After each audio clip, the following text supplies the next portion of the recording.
देखिए, मार्च के महीने में लगभग 35,000 लोग विदेशों में जो भारतीय फंसे हुए थे और ऐसे देशों में फंसे हुए थे जहां कोरोना चरम पर था, जैसे कि इटली, फ्रांस और अन्य देश, वहां से उन सारे लोगों को जहाज भेज भेज कर मंगाया गया, बुलाया गया। हमारे ही देश के लोग थे और लगभग 35,000 लोग मार्च के महीने में विदेश से दिल्ली आए और दिल्ली के कोने कोने चले गए। उसके चलते हमने देखा कि दिल्ली के अंदर कोरोना वायरस ने एक उफान पकड़ा। फिर केजरीवाल सरकार ने स्थिति नियंत्रण में करने के लिए कई प्रकार के मजबूत कदम उठाए और स्थिति सामान्य होती गई, नियंत्रण में आती गई। उसके चलते उसके बाद हमने देखा कि जब अनलॉक की प्रक्रिया शुरू हुई और खास करके जून के पहले हफ्ते में जब केसेस बढ़ने शुरू हुए, तो बेड्स की व्यवस्था हो, टेस्टिंग किट्स हो, उसमें कहीं ना कहीं और ज़रूरत महसूस करी गई, जिसके चलते अरविंद केजरीवाल जी और उनकी सरकार ने हर व्यक्ति से, हर संस्था से जाकर मदद भी मांगी।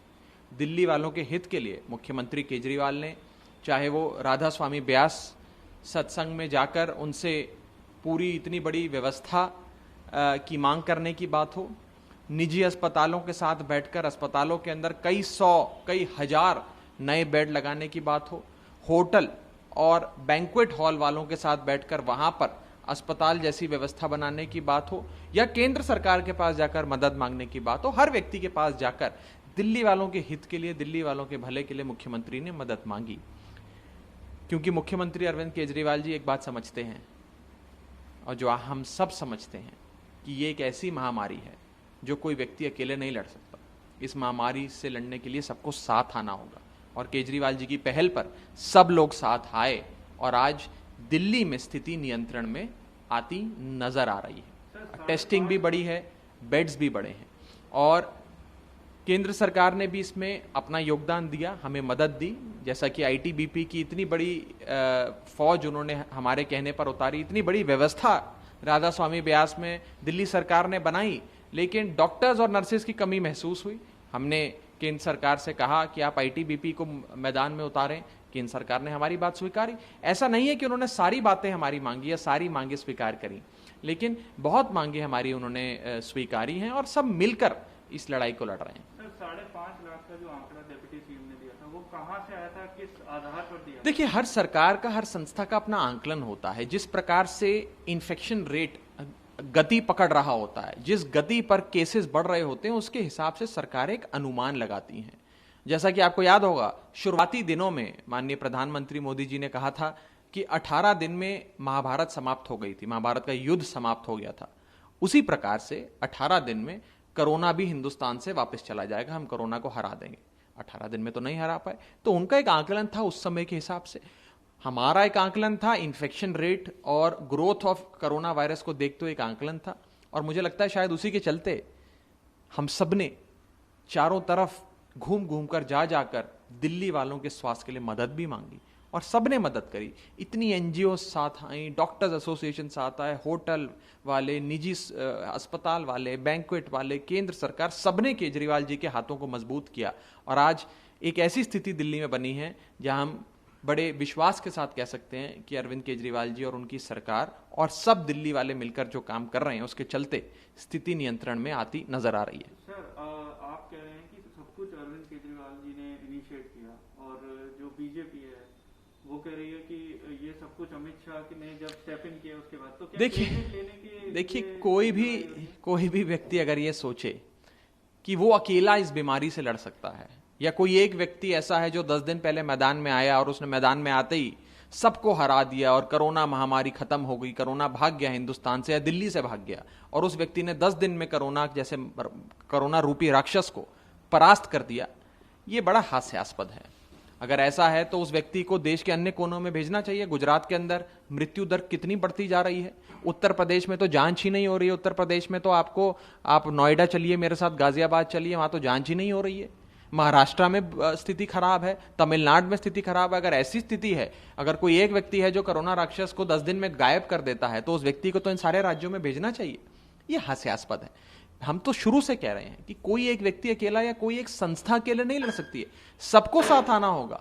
और केजरीवाल जी के अथक प्रयासों से उन्होंने जाकर लोगों से मदद मांगी और उसके चलते सब लोग साथ आए और सब साथ मिलकर इस लड़ाई को लड़ेंगे। अगर सब बिखर गए और आपस में लड़ते रह गए तो कोरोना जीत जाएगा, और हम सब मिलकर साथ आकर कोरोना से लड़ेंगे तो हम जीत जाएंगे।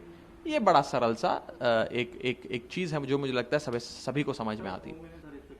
नहीं देखिए, ये समय राजनीति का या राजनीतिक बयानों का नहीं है। हम तो पहले दिन से कह रहे हैं कि सबको साथ मिलकर चलना है, और उसी के चलते केजरीवाल जी हर व्यक्ति से मदद मांग रहे हैं। और दिल्ली की स्थिति को देखते हुए सारी संस्थाएं साथ आईं, सबने मदद करने का एक विचार बनाया, और आज कितनी संस्थाएं हैं जो मदद कर रही हैं।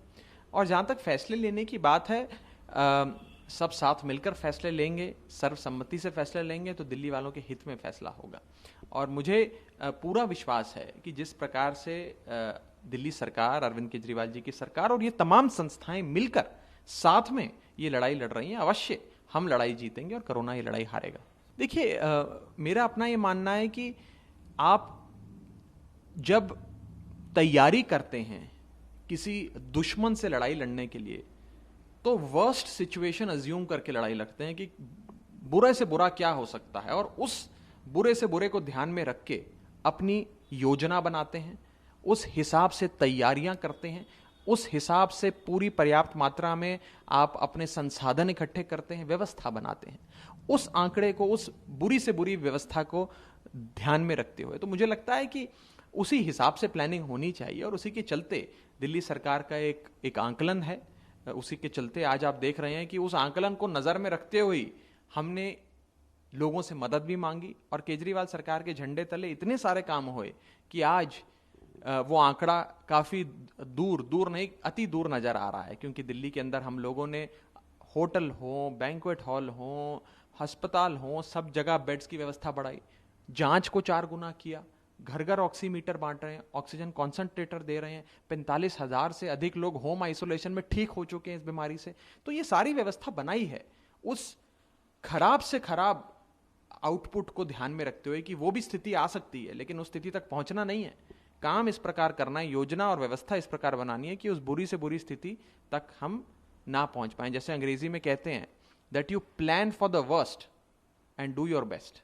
देखिए, सब साथ आए हैं, सब साथ मिलकर काम कर रहे हैं, इसमें कोई दो राय नहीं है। हमने बहुत समय से उनसे मांग करी हुई थी कि दिल्ली राज्य के लिए आप rapid testing kits, antigen kits की व्यवस्था बनाएं। उन्होंने हमारी मांग स्वीकारी है। इस प्रकार से कई संस्थाओं से हमने मांग करी थी कि हमें पीपीई किट्स मुहैया कराइए, कई संस्थाओं ने हमें पीपीई किट्स मुहैया कराई हैं। कई बड़े बड़े कॉर्पोरेट हाउसेज हैं जिनसे हमने मदद मांगी, हमें वेंटिलेटर उपलब्ध कराइए, उन्होंने मुफ्त में वेंटिलेटर दिए। हर व्यक्ति, हर संस्था साथ आकर काम करेगी, तभी हम इस लड़ाई से लड़ पाएंगे। हाँ, क्योंकि केजरीवाल सरकार और माननीय मुख्यमंत्री जी खुद राधा स्वामी सत्संग ब्यास गए, जाकर मदद मांगी, व्यवस्था मांगी, और ये एक पार्टनरशिप का उदाहरण है। हम तो पहले दिन से कह रहे हैं बेहतरीन पार्टनरशिप है। पहला पार्टनर दिल्ली सरकार, जिसने ये पहल भी करी और जिसने वहां पर एडमिनिस्ट्रेटिव यानी कि प्रशासनिक, मैनेजीरियल, इंजीनियरिंग और पूरी व्यवस्था बनाने का जिम्मेदारी संभाली और निभाई। पानी की व्यवस्था से लेकर बेड्स की व्यवस्था तक सारी व्यवस्था बनाई।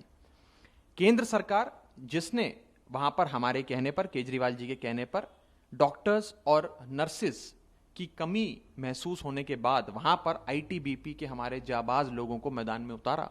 और तीसरा पार्टनर, सबसे अहम पार्टनर, राधा स्वामी सत्संग ब्यास, जिन्होंने अपना बड़ा दिल दिखाते हुए निष्काम भाव से, सेवा भाव से इतनी बड़ी व्यवस्था उपलब्ध कराई माननीय मुख्यमंत्री जी के आह्वान पर। मुझे लगता है ये एक पार्टनरशिप का बेहतरीन उदाहरण है, और इसमें क्रेडिट वॉर नहीं, ये तो सब मिलकर साथ काम कर रहे हैं, उसका एक बहुत ही सुंदर उदाहरण है।